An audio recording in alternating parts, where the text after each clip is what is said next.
मंदिर मस्जिद जहाँ भी गलिया सबसे तोरा मांगलियोगे, तोरा हम हंसलियो हरदम अपने भले कानलियोगे।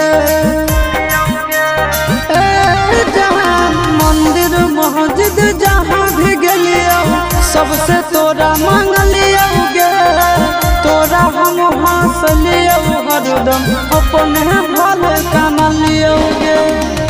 तोर किस्मत खुलता, तोर किस्मत खुलता, जरता हमर भगिया गे।